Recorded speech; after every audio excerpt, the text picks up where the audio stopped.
Hello, I'm Esme Fuller Thompson. I'm the director of the Institute for Life Course and Aging at the University of Toronto. We're so lucky to have Megan West with us this summer, working with us at the Institute. She's a social work student completing her MSW. But before her social work degree, she worked for 7 years as a recreational therapist in long-term care. Thank you, Esme. Hi, everyone. It's nice to meet you, and it's great to be here and spending some time engaging with you. I hope that these activities are enjoyable and that they're easy to follow, and that you have some fun with them. Hi there, my name is Megan, and I'm going to be spending a few minutes with you today just going over an activity, one that's very easy to do, requires very little, and it's very fun. You can do this with your loved one at home or even with your grandkids over Skype or online. They probably would be able to grab the supplies and do it as well.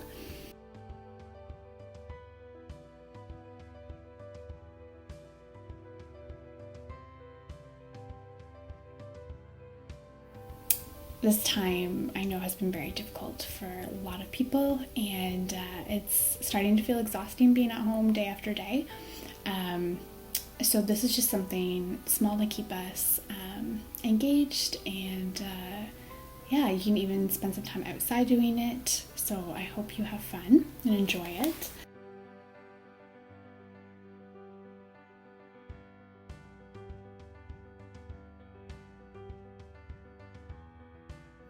So what we're going to be doing is making a dried flower bookmark or card. So it will require you to either take a step out onto your patio or deck or wherever you have flowers right now. We have them inside the house, so we've grabbed a few from there. Whatever you have access to. I know a lot of people are going out to the garden centers now and getting those, so hopefully you have some around. And then the other things that you will probably need are a pair of scissors and a pencil or pen, and then any kind of construction paper or colored paper. I actually found these cue cards in my house, so we're going to be using those. And then a paper towel and a really heavy book. So I'm going to be using my mom's cookbook, Joy of Cooking, and that's basically it.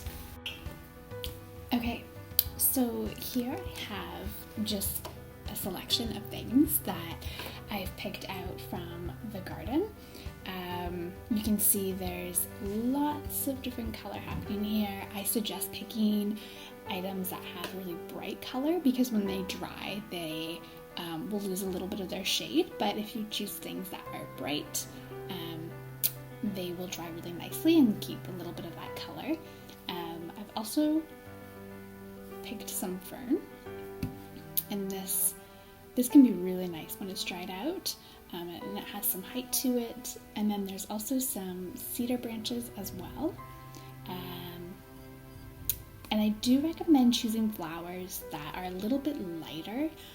This one here, there's these beautiful yellow blooms on it, and they will dry nicely, but you'll have to pick them off in order for them to dry properly.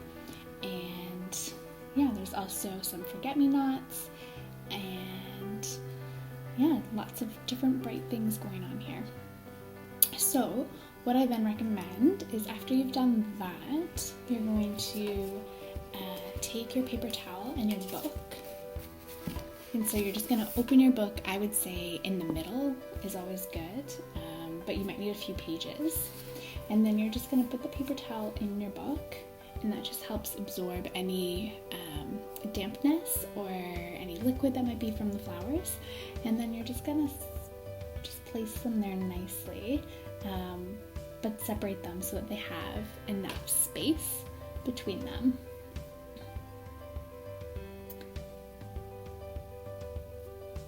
And the cedars, you might have to break off bits of them just to make sure that they dry a little better.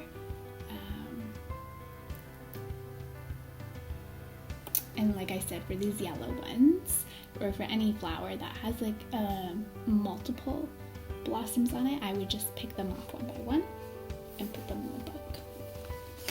So I think you can see here, they're all displayed. And then you can just fold up the paper towel a bit and then close the book. And so for this project, you will have to put that aside for a few days. I would even suggest a week. It just helps to really take out all the moisture of the flowers, and then they are easier to work with, and yeah, that way that you are all set to go. Okay, so then after your book has been away for a week, you can pull it out whenever you're ready, and there should be some really nice dry flowers. And I don't have the same flowers that I have on this plate here, but there are some really nice ones. So here I have some hydrangeas and some forget-me-nots, and you can see how thin they are. And then there are some pansies as well, and they all dried really nicely. So then what you can do is, using your colored paper, you can then take whatever card size you're looking for. It doesn't really matter, it depends on what you're making, but I'm gonna go with these cue cards because I wanted to make a bookmark. And so then what I did is I just pulled out a piece of white paper from my notebook and just cut it into a small rectangle.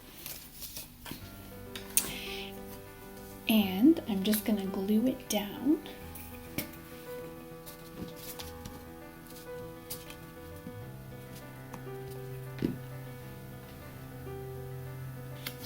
Just like that, and that gives me a nice background to work with. Just making sure that it's really stuck on there. And then now you can choose from the flowers that you have dried, and you can place them out on your card or colored paper. And I always recommend putting them out and then moving them around and seeing what looks best.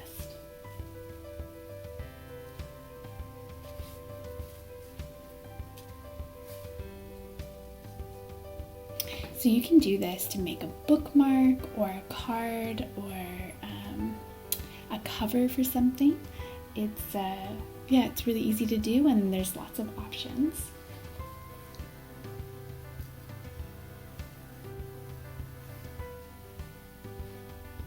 There. So then what I'm going to do is I'm going to start gluing some of these onto the card, and we'll see what it looks like. Okay, so I have finished gluing all of the dried flowers onto my card, and this is what it looks like.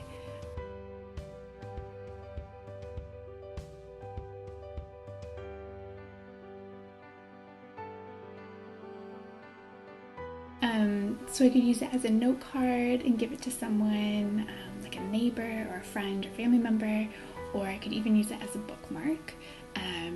But the great thing about doing this is that every card ends up being different, so there's none that will look the same. And it's very fun to see all the different creative designs. So hopefully this is something that you can find stuff to do around at home.